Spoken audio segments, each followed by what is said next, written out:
Hi, this is Anton. I am recording this on August 30th, 2010. I want to basically talk about my process, give an update on my process and where I'm at.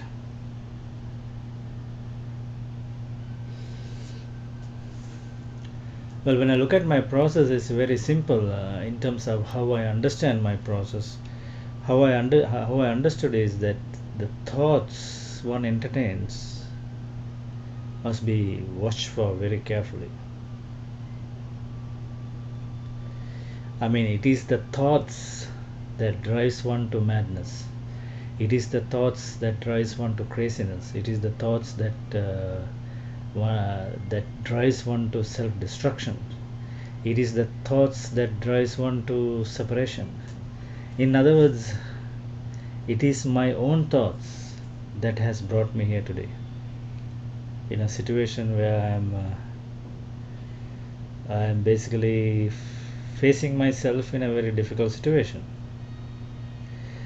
So when I look back, it all started with few thoughts running in my mind that I allowed and accepted to run its course. I mean, in this process, yes, there is self-forgiveness, self-honesty, and self-trust, etc. But the core of this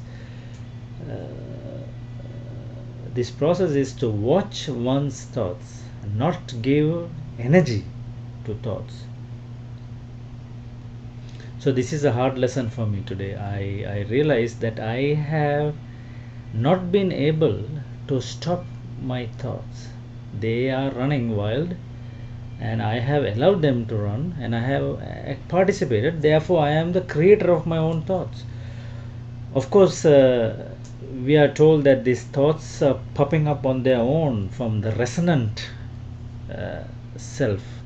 The resonant me, if you will, is throwing thoughts at me. The resonance of my own resonance I have created. I don't know how, but some time ago, as a child or as a growing up, through various systems like society, family, culture, religion, and ideas, opinions, I have constructed a core of myself as what they call resonance.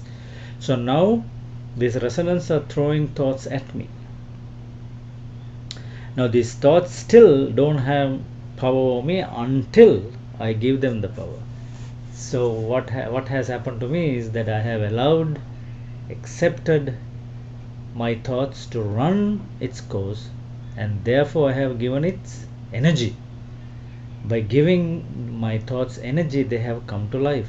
They have become full force, and they have completely taken over. So this is a very obvious, on your face kind of a lesson for me. I see it very clearly. I have allowed and accepted my thoughts to run clearly and run its full course and gain energy, and eventually this very thought will take over me. I'm kind of lost. This few days ago, there was a period about 40 minutes. There, so many things happened in that 40 minutes. At one point, I was lying on a couch, relaxing. It was a morning, Saturday morning. I was just relaxing.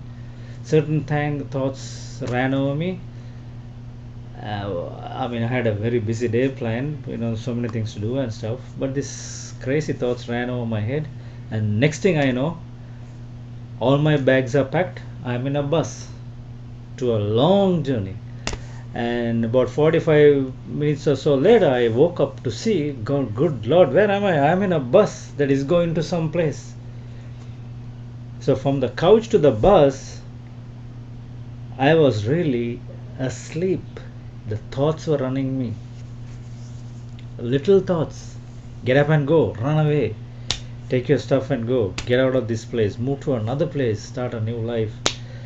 Those are the thoughts running in my mind, and next thing I know, it happened. I was out of the house with all my luggage. Bang, rushed to the bus station. Got into the bus.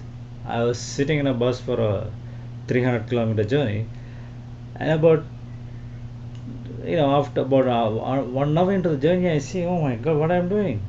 I am in a bus going somewhere. How did I get into the bus?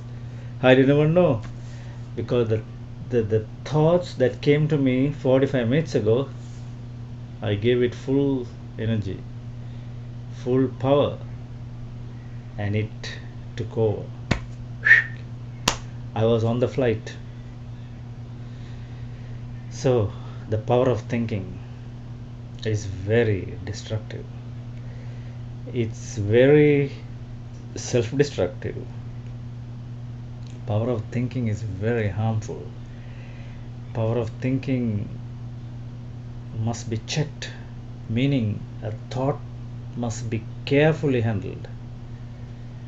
Do not give energy to a thought. Do not give attention to a thought. Do not let the thought rise to you. Of course, there are practical thoughts. I mean, I am thinking right now, in a little while I have to pick up somebody, or drop off something. That's practical. Yes, I have to think about practical reality. So in my practical living, I have to think.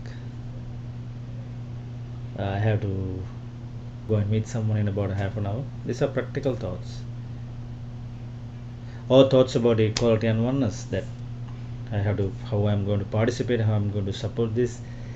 Thoughts like that, yes, life supporting thoughts, or practical reality thoughts. Those thoughts are, yes, I have to think. I mean, I cannot live without thinking.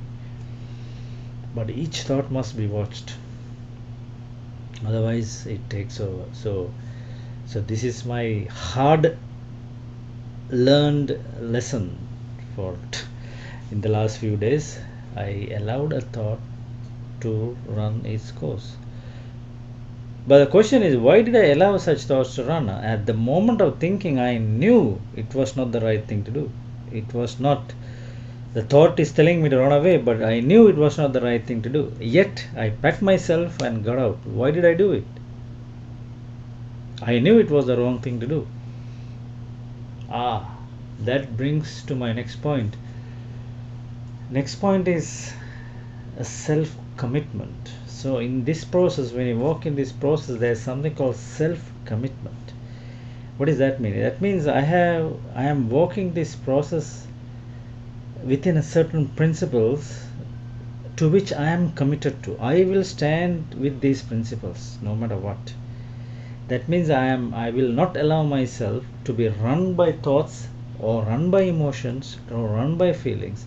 I simply stand by the principles that I have accepted as life supporting. So that is a self-commitment. I will stand no matter what as these principles. And when thoughts, emotions, feelings, or fear takes over me, I apply the tool of self-forgiveness, so that I anchor myself in the principle, and I anchor myself in the breath. I mean, I could have simply breathed, could have attended to my breath, and I would have avoided the destruction I have caused. So self-commitment to self, to stand as a principle, to stand by principles, to not to give in to fears, emotions, feelings, and thoughts, no matter what, to stand a straight principle life. That is a self-commitment. Because if I were to wait for other people, if I were to wait for my friends or family or anyone to walk so that I can walk, it's never going to happen. That's an excuse. That's a back door. That's a cop out. Because instead of me standing, I want others to stand. So the lesson learned for me is two lessons. Do not give energy to thoughts. Do not give energy to thoughts. Do not give life force to thoughts. Do not let the thought run over you. Just say delete, delete, delete, and delete the bloody thought from the mind. And the other one is commit, self-commitment. Self-commitment to my process, to my world, the people in my world. But principally, Even this must be investigated. Am I doing this out of fear? What is my starting point? Am I doing this out of fear of loss, out of fear of isolation? Am I doing this out of fear of loneliness? Am I doing this out of fear of this or that? So that starting point must be investigated. And then I will declare, or I will say, this is a self commitment. I will walk this is my principles. I mean, this life I'm going to walk with these principles. I'm not going to allow a thought, emotions, feelings, uh, ideas, opinions take over me and ruin my life. So that is all I have to say today. Thank you.